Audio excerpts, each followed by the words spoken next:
nilqakom għal programm ieħor mis-sensiela letterarja tal-Kunsill Nazzjonali tal-Ktieb taħt il-qoxra, ippreżentat minni Rachel De Gwara. F'dawn il-programmi nitkellmu dwar kotba ġodda u l-aħħar aħbarijiet mid-dinja tal-pubblikazzjoni u l-madwar.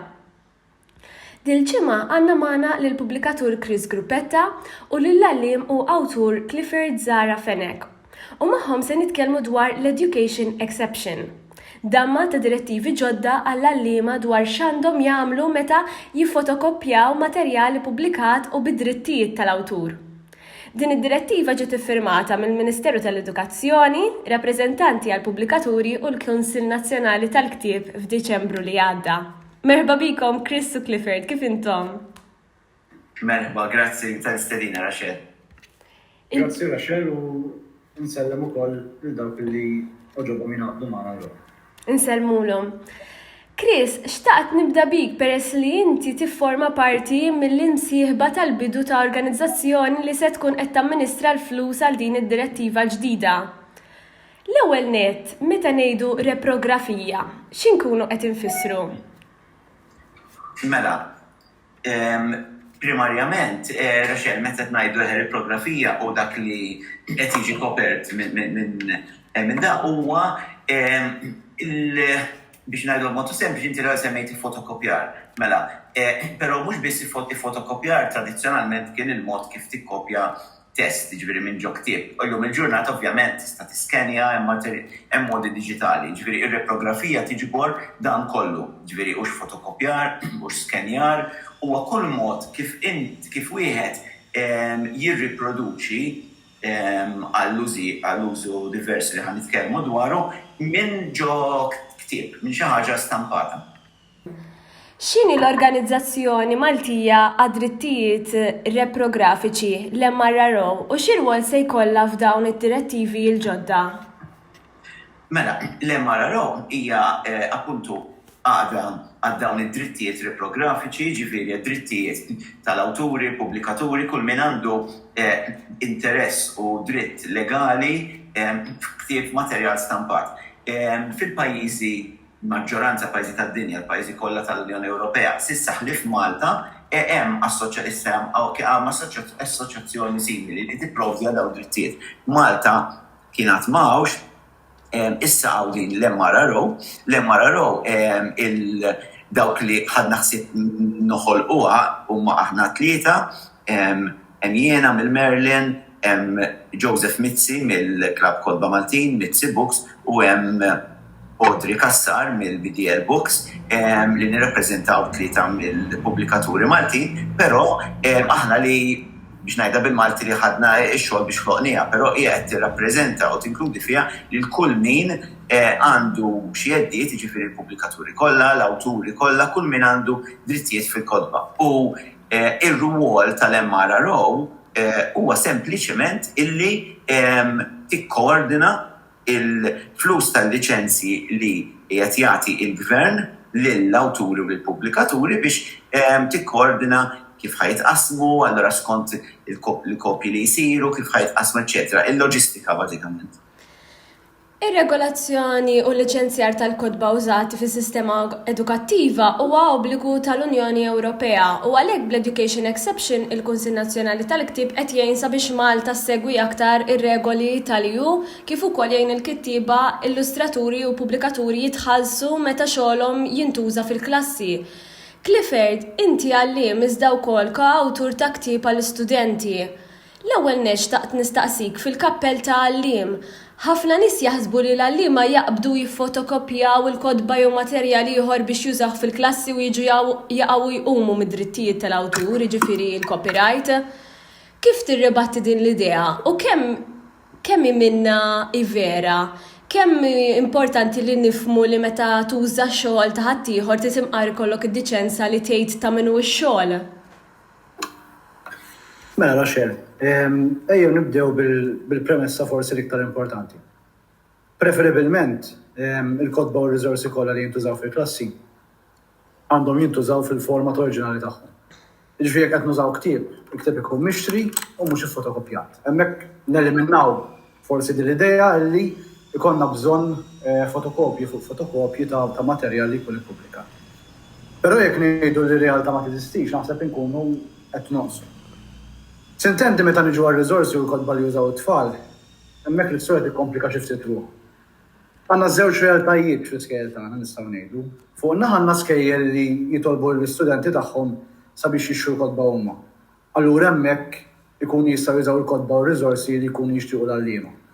Ma fuq in-naħa l-oħra għandek skejjel tal-istat speċjalment, fejn ħafna mill-kodba li forsi dawk użati għal low level jingħataw mill-iskejjel stess. Issa inti taf li r-riżorsi hemmhekk meħtieġa huma kbar, l-iskejjel huma ħafna, l-istudenti huma ħafna, minn hemmhekk ħajkollhom bżonn riżorsi ikbar. U hawnhekk tinħoloq problema. Għaliex? Għaliex għad għandna ammont kbir ta' kodba fl-iskejjel tal-istat speċjalment, illi ikunu nkitbu 20 ta' snin ilu. Għal daqstant issib għalliema li bir-raġun kollu uħossu l-bżonn li dawk il-kodba ma jagħmlux użu minnhom. Jew forsi għax eżerċizzji li jkun fihom ma jikkumplementawx il-metodu tat-tagħlim tagħhom, aħna nafu li l-metodu tat-tagħlim forsi jinbidel anke minn żmien għal żmien. Jew anke għax ikun hemm materjali li jew ma jkunx għadu rilevanti fihom, jew illum forsi ndunajna li saħansitra jkun żbaljat.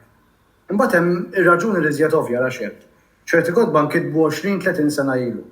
U għalhekk jista' jkun li dawn ma jinħassux daqstant attraenti għall-għalliem u l-istudenti tal-lum. Jiġifieri fi ftit kliem di forsi r-realtà tal-fotokopjar tinħoloq fejn l-għallima u l-istudenti forsi jkollhom daqsxejn idejhom marbutin tal-liema riżorsi jkunu jistgħu jużaw.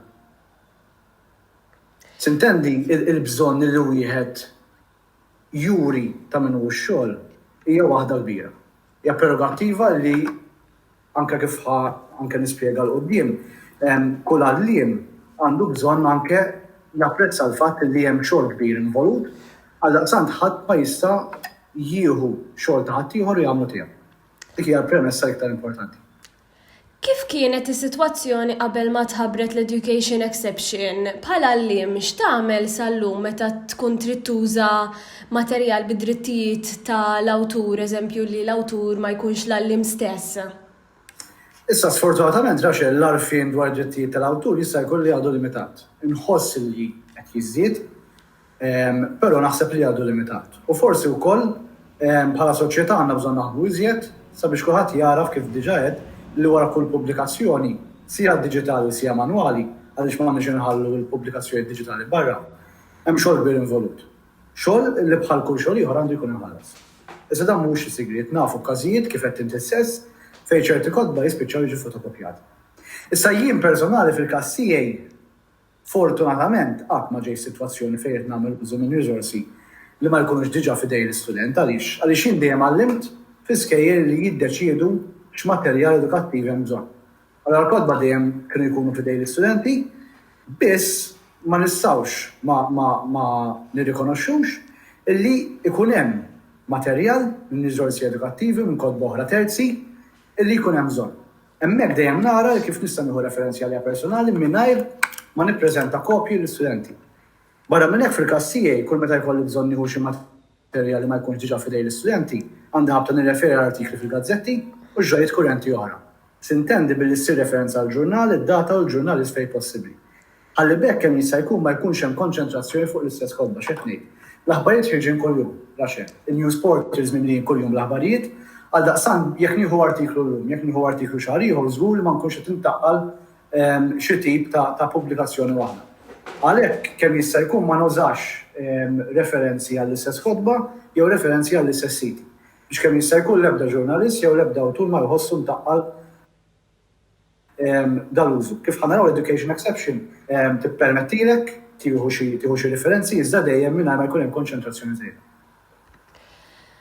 Imma kemm hu importanti li nifhmu li meta tuża x-xogħol ta' ħadd ieħor trid imqari kollok id-diċenza li tajt ta' min hu x-xogħol. Naħseb li dan l-eżerċizzju minnu nnifsu huwa tagħlim għat-tfal innifishom le? L-isbaħ tagħlima żgur mill-istudenti jarawha fix-xogħol meta jkun preżentat fil-format oriġinali tiegħu. Jiġifieri jekk qed naħdmu fuq novella pereżempju din għandha tinqara fil-kuntest tax-xogħol kollu li fih deret. Jiġifieri preferibilment in-novella tinqara mill-pubblikazzjoni oriġinali pereżempju. Aħna nafu li meta jkollok ġabra ta' novelli jista' jkollok ktieb b'20-25 novella. Inti preferibilment l-istudent qed jara n-novella fil-ktieb sħiħ għaliex Għaliex jekk inti ħadd irreferi għal novella waħda, mbagħad l-istudent tista' tieħed ċans illi jaqra l-ktieb sieħ.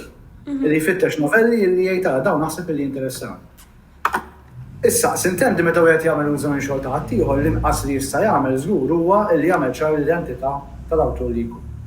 Biss, mhux biss sa raġunijiet li diġà semmejna, jiġifieri li dak huwa xogħol li għandu jiġi mħallas bħal kull xogħol ieħor, imma x'kwalunkwe biċċa xogħol li mhijiex tiegħek bħala edukatur, hija ta' individwu ieħor.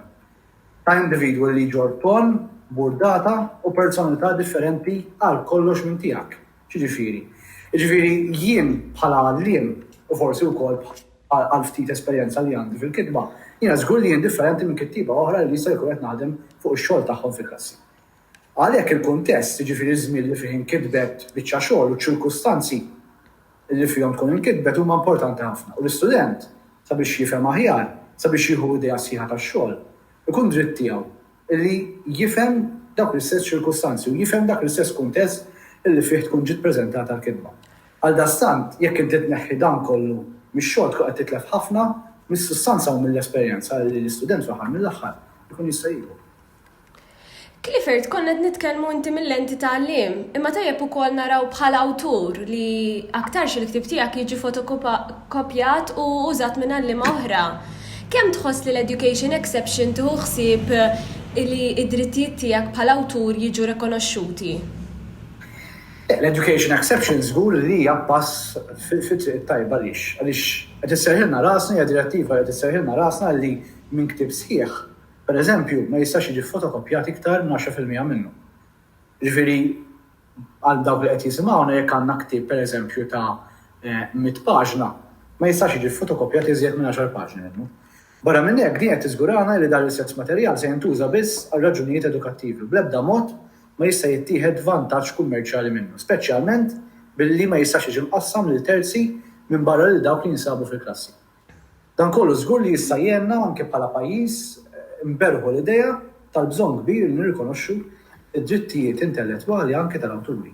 Ġifieri inti dawn huma drittijiet li fl-aħħar mill-aħħar jiġu ma' kull xogħol u jiġu ma' kull persuna.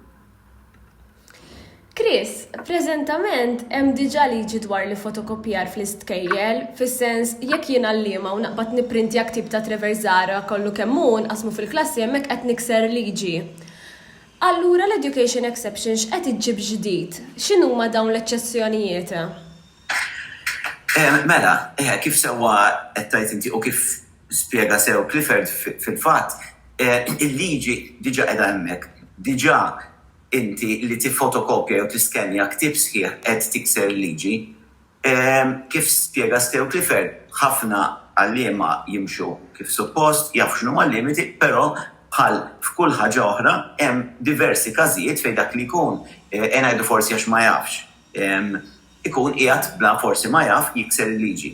Issa, li kienet jiġri qabel hu għal raġunijiet nerġa' ngħid għax Clifford sewwa spjega sew ħafna għal raġunijiet qed jgħid Clifford idealment jintuża dejjem ktieb, però hemm każijiet ma nistgħux ninnegaw jekk jiena għalliem u fil-klassi irrid nuża biċċa żgħira ħafna mill-ktieb mhuwiex prattikabbli u fattibbli finanzjarjament, xejn li ħanġar it-tfal kollha jixtru l-ktieb biex nuża 4 paġni minnu pereżempju, allura hemmhekk hemm bżonn reali mill-edukatur, mill-għalliem li jagħmel dawn il-fotokopji u jiskenjahom biex jurihom fuq il-whiteboard, etc. Issa preżentement l-unika mod li jagħmel hekk kien li jew jikser il-liġi jekk jikkopja ħafna jew jikkopja ftit imma x'kienet jiġri hu li qed ibagħtu l-awturi u l-pubblikaturi. Minn ġdid kif diġà semmejtu, is-suq Malti u jiena din qatt ma nixba ngħidhax hija realtà. Is-suq Malti tant huwa ċkejken illi fejn forsi barra minn Malta billi jsiru użu ftit fotokopjar l-ewwel hemm u hija jgħaddu ma ġara xejn, hawn Malta tant is-suq huwa ċkejken, tant kull ktieb jirrikjedi ħafna eluf ta' euro ta' investiment min-naħa tal-pubblikatur, min-naħa tal-awturi, ħafna ħin qasir għal kemm hemm snin ġieli ta' riċerka u xogħol u kitba mill-awturi biex sar ktieb, illi kull meta qed isir użu minn dal-ktieb u n-nies li ħadmu u nefqu fih mhux qed jitħallsu, hemm inġustizzja lihom. Allura din id-direttiva, l-exception, id-direttiva kollha, issa ħatħalli lil kif kien qabel l-edukaturi tgħidlhom isma' intom sa 10% jew kapitlu mill-ktieb skont li huwa l-ikbar tistgħu tużawh, imma fl-istess ħin mingħajr ma jħallsu ebda spejjeż żejda l-edukaturi jew l-iskejjel għax din il-liċenzja qed ikopri għall-gvern, il-gvern se jkun qed jagħti kumpens finanzjarju lil dawk l-awturi u pubblikaturi, eċetera, illi qed jintużalhom ix-xogħol tagħhom. Alright, mela dan ifisser li l-education exception ta' tilok fej għalliem ikun jista' juża jew jirreproduċi materjal bid-drittijiet tal-awtur mingħajr ma jkun qed jikser il-liġi. Fimtek sew? Sakemm jibqa' fil-limit, jiġifieri liġi ma nbidlitx kif qed tinsew qabel. Il-liġi kien hawn il-Copyright Act li hawnhekk Malta u l-Unjoni Ewropea, il-liġi tagħtik id-dritt li f'kuntest skolastiku, jiġifieri mhux ta' kummerċ biex ngħidu hekk, jiġifieri xorta kienet u għadha illegali li inti tikkopja xi ħaġa biex imbagħad tbiħħa jew toħloq tip ieħor tiegħek, dak jsir plaġjar huwa illegali, jiġifieri kienu baqa'. Għanet ngħidu f'kuntest edukattiv ġo klassi biex l-għalliem jista' jgħallem lill-istudenti. Ġifieri iva hemm dawk il-limitazzjonijiet, sa dawn il-limitazzjonijiet tista' ssir u l-gvern qed jieħu li ikopri l-ħlas tal-liċenzja. Tajb ħafna, imma Chris, lemma raraw kif tkun taf jekk jien għalliem użajt l-imktib biex ifotokopjajt 10% minnu għall-klassi tiegħi, kif ħajja jinżamm rendi kont? Ara, inti domanda intelligenti ħafna u fil-verità f'ħafna pajjiżi oħra isir dak li jgħidulu logging. Jiġifieri jew l-għalliema kollha jew isir sampling ta' għalliema jagħmlu dan il-log, jżommu log ta' x'isir. Jidher li nidħlu fi issues li mhumiex ovvjament tagħna li kien hemm ovvjament xi issues mal-unions tal-għalliema, eċċetera, għaliex ovvjament jinvolvi ċertu xogħol żejjed. Allura l-awtoritajiet għaslu għaw Malta issa li jimxu f'modell li huwa ntużat pajjiżi bħall-Iżvizzera, bħall-Estonja, jidher li diversi pajjiżi ċkejknin bħal tagħna fejn forsi mhux fattibbli, li huwa legalment jissejjaħ tal-objective availability. Jiġifieri, dment hemm diversi kriterji u hemm formula, dment li ktieb lokali, nitkellmu ħadem fuq il-kodba lokali ta' Malta, jiġifieri pubblikati Malta, bil-Malti bl-Ingliż pubblikati Malta. Dment li ktieb huwa għal-bejħ, ġi mhux out of print, u milux iżjed minn ċertu ammont ta' snin kif semma Clifford biex nitkellmu fuq kodba li ħarġu 30-40 sen ilu, ammont ta' snin, la huwa disponibbli wieħed qiegħed legalment jassumi li seta' jsir li kkupjar. Ara mbagħad hemm formula kif il-liċenzja tinqasam skont diversi din il-formula, skont mal-użu. Ġifieri qed tagħmel ammont ta' assumptions li huma bil-fors għax l-unika mod li ma ssirx hija li jinżamm log minn kull għalliem ta' kull ktieb li jikkopja li preżentament mhix ħaġa fattibbli. Chris, qed issemmi ammont ta' kundizzjonijiet, s'issa Clifford beda jsemmi 10% tax-xogħol sħiħ, inti semmejt kapitlu issa li jkun ammont ta' żmien li ilu pubblikat. Tgħidilna naqra iktar fuq dawn il-kundizzjonijiet forsi hemm għalliema li qegħdin jisimgħuna? Iva, mela, dawn il-kundizzjonijiet u nifhem anke lil quddiem il-Kunsill tal-Ktib stess jkun qed joħorġilhom anke xi linji gwida b'mod sempliċi li jistgħu. Mela bażikament imma in-naċċer kif jgħidu bl-Ingliż li fotokopjar jew scanning li legalment jista' jsir minn ktieb huwa ta' jew 10% mill-ktieb, ġifieri jekk ktieb huwa ta' ktieb fih 100 paġna tista' tikkopja sa 10 paġni. Jew kapitlu wieħed, skont li huwa l-itwal, ġifieri dejjem a favur tal-għalliem. Ġifieri tara inti li huwa l-ikbar bejn jew kapitlu sħiħ jew 10%. Jekk huwa romanz, jekk huma novelli jew artikli, ġifieri siltiet separati, allura tista' tieħu sa novella jew artiklu wieħed. Dejjem minn dawn tliet kondizzjoni, ġifieri 10% jew kapitlu wieħed jew storja jew artiklu wieħed skont li hu l-ikbar, ġifieri dejjem avvantaġġ. U wkoll qed ngħidu li dejjem qed nitkellmu fuq xogħol li huwa biex jintuża fl-iskejjel biss, ġifieri mhux biex jintuża mbagħad b'ambitu kummerċjali, mhux jien għalliem ħanikkupjahom biex imbagħad naqqadhom u nbigħhom online jew f'xi ħanut. Sempliċement biex nużhom fil-klassi mal-istudenti. Clifford, bħala għalliem sa issa x'passi kont qed tieħu sabiex tirrikonoxxi li l-materjal mhuwiex tiegħek iżda huwa xogħol oriġinali mħares bid-drittijiet tal-awtur jekk dejjem ġejt bżonnu fil-klassi għax għattilna aktar kmieni li fejn inti titgħallem ma tantx tirreferu għal din il-prattika. Iżda kieku kif tirrikonoxxi li l-materjal mhuwiex tiegħek? Issa, il-mistoqsija interessanti ħafna għaliex isna wkoll bħala għalliema li jisna tħarriġna fil-qasam tul daw l-aħħar 10 snin. Naħseb ukoll konna fortunati għal fatt li qisu mill-ewwel konna niġu nħeġġa. Illi m'għandniex nieħdu materjali li fl-aħħar mill-aħħar huwa ta' ħadd ieħor nagħmluh tagħna. Iżda dejjem konna mħeġġa li jekk għandna bżonn silta li fuqha se nibnu materjal tagħna, jew nagħmlu referenza għat-titlu sħiħ tax-xogħol u isem il-pubblikatur u l-awtur, jew nkella nikbuha saħansitra aħna minn moħħna u tkun frott il-kreattività tagħna. Però kif diġà għedna mill-banda l-oħra, minn barra l-fatt li jralli min ukoll awtur. Għalhekk hija ħafna iżjed faċli għalija naħseb f'dawn l-istess drittijiet. Naftajjeb il-ħidma li hemm bżonn naftajjeb l-uża materjali ieħor barra mill-format li fihom jiġu ppubblikat mhuwiex ġust u huwa wkoll imħares mill-liġi. Però kif qedlek diġà, meta jkun hemm il-bżonn li jittieħdu xi żiltiet żgħar, dejjem jieħdu ħsieb li nirrikonoxxu l-identità tal-awtur tal-pubblikatur.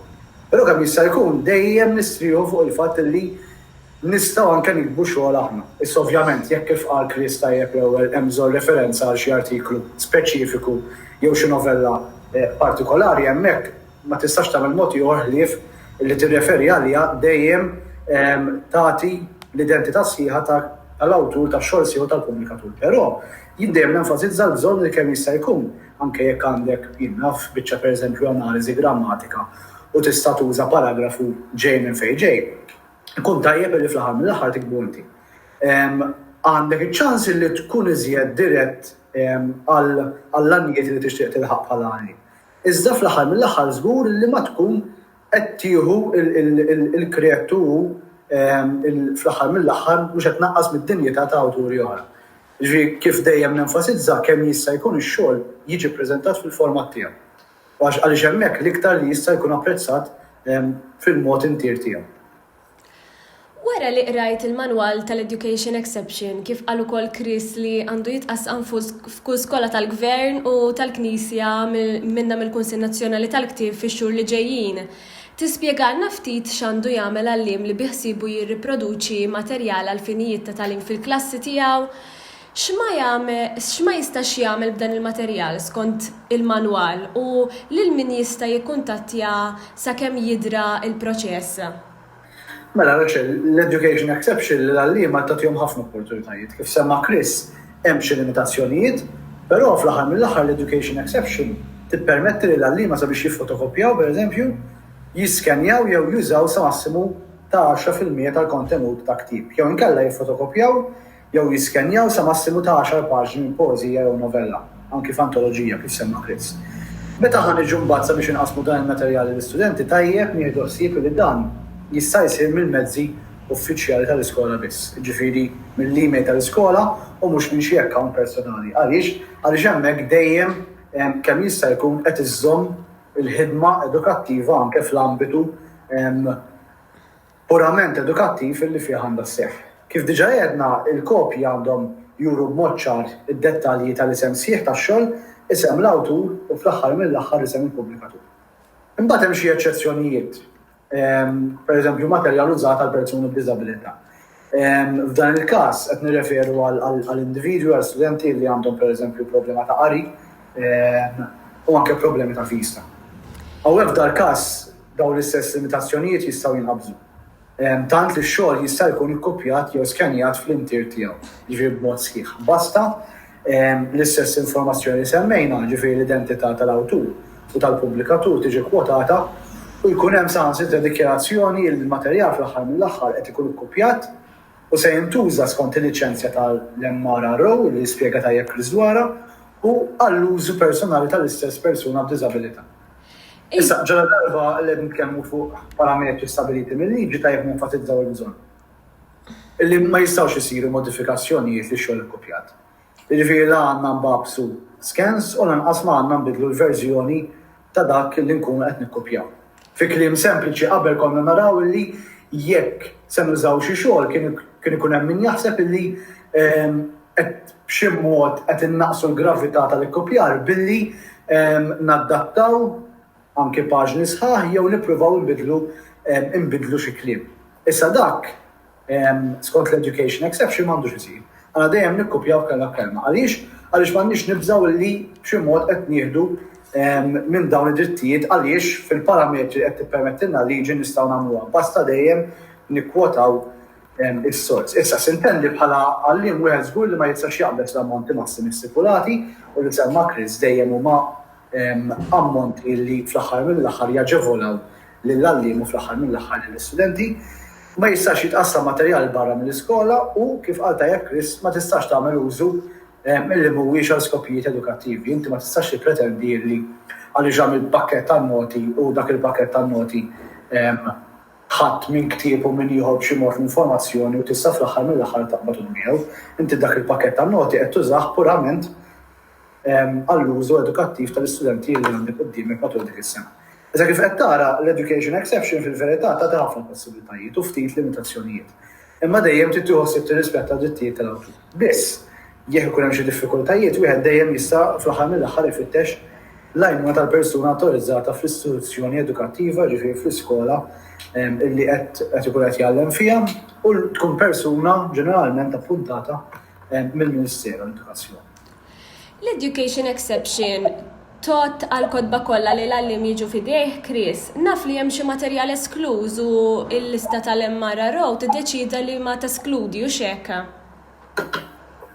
Mela, Iva, il-lista minn żmien għal żmien jista' jiġu esklużi xi titli preżentement fl-ewwel dawn huma esklużi ebda titli, jiġifieri jista' jiġu isir il-kopjar skont il-kondizzjonijiet kollha tkellimna mill-kodba lokali kollha. Niċċaraw illi l-MRRO u l-Education Exception ovvjament pers li ftehim bejn il-Gvern Malti, il-Pubblikaturi Maltin, Awturi Maltin, eċetera, qed jittratta kodba Maltin. Meta ngħid Maltin mhux bil-fors bil-Malti, ma kodba li ġew pubblikati Malta.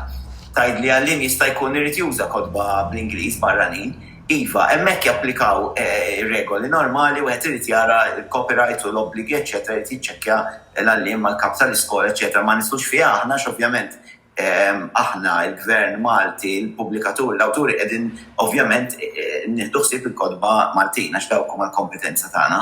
Mill-bqija le, il-kodba kollha li huma lokali kif għedna.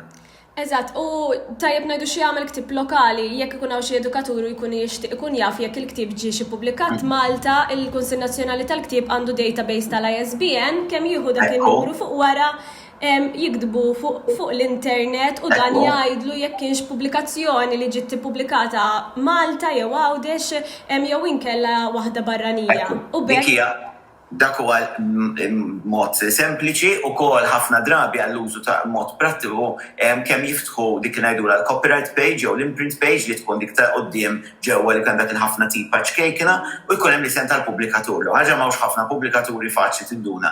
U ħafna drabi kollhom miktub Malta warahom ġifieri l-isem tal-pubblikatur Malta. U sintendi jekk oktib bil-Malti ma naf prattika kważi dak barrani bil-Malti, ġifieri ħafna drabi mhix daqshekk problematika, però hekk hemm dubju kif qed tgħid inti sew il-Kunsill għandu database li qed jista' jċekkja bl-ISBN magħha. Clifford, l-aħħar mistoqsija għalik u forsi kemm xejn fil-qosor. Ħafna drabi l-għalliem ma jaħdmu jitfit u anke tqasmu l-pjan tal-lezzjoni flimkien u nassumi anke l-materjal. Skont id-direttiva l-ġdida tal-Education Exception, hemm ċerti limiti ta' kemm għalliem jista' jipproduċi minn ktieb u jqasmu ma' ħaddieħor. U x'hekk. Eżempju, jekk jiena nagħllem ġo skola u nifotokopja minn ktieb sal-massimu permess, nista' dal-materjal inqasmu lil sieħbi għalliem fi skola oħra? Mela kif semmejna l-massimi stabiliti huma ċari raxel. Biss le wieħed ma jistax iqassam materjal li jkun intenzjonat biex jintuża fi skola partikolari, pereżempju, għal skola oħra għaliex kull istituzzjoni edukattiva, ġifieri kull skola trid tkun ħarset il-miżżar tal-liċenzja. U f'dal każ kull istituzzjoni edukattiva trid tassigura li l-istaff kollu li jkun maraf tajjeb tagħha bil-limitazzjonijiet u l-parametri permessi. Jekk ħanqasmu x-xogħol minn skola l-oħra, hemmhekk dawk il-parametri ħajkunu sfokati mhux ħajkunu ċari u jista' jkollu fl-aħħar mill-aħħar naqbżu il-massimi permessi. Mela, grazzi ħafna Chris Gruppetta. Rachel, ma nafx nistax ngħaddi kumment xkejken malajk. Għax insejt insemmiħ l-ewwel u naħseb importanti ngħidu li dan il-ftehim tal-Education Exception kif miftiem mal-Gvern ikopri l-iskejjel tal-Gvern u dawk tal-Knisja. Għax dan kienu parametri setjati mill-Ministeru tal-Edukazzjoni. Ġifieri l-iskejjel indipendenti privati biex ngħidu hekk mhumiex koperti minn dan. Jekk hemm għalliem fi skola privata, dan xorta tramit il-kap tal-iskola jrid jagħmel kuntatt mal-MRRO u jsir ftehim apparti ma' dik l-iskola. Jiġifieri dali għedna kollu jkopri l-iskejjel tal-Gvern u dawk tal-Knisja. Tajjeb, u l-istess l-Università qed jgħidilna li ferdu xekka. Ekku, l-istess l-Università mhux koperta minn dan l-Education Exception, minn dal-ftehim tal-liċenzji. Mela, grazzi ħafna Chris Gruppetta tal-li ċarajt dan il-punt u grazzi u koll il-Clifford Joe Zarafenek tal-li kontu prezenti f'dan il-programmu tajduna din l-informazzjoni kollha. Dak kollox kien minna ħatijaj Grazie. Tkellimna dwar l-Education Exception u kif se taffettwa x-xogħol tal-allima f'dak li għandu x'jaqsam ma' li fotokopjar u riproduzzjoni ta' materjal imħares bid-drittijiet tal-awtur għal fini ta' tagħlim. Jekk intom allima jew għandkom aktar mistoqsijiet, inħeġġukom tikkuntattjaw lill-Organizzazzjoni Maltija għad-drittijiet reprografiċi fuq mrro.malta@gmail.com jew lill-Kunsill Nazzjonali tal-Ktieb fuq joe.debattista@gov.mt. Min jixtieq iktar informazzjoni jista' jidħol fuq il-Facebook page tagħna National Book Council Malta u wkoll isib iktar informazzjoni hemmhekk. Niltaqgħu magħkom il-ġimgħa d-dieħla. Grazzi ħafna.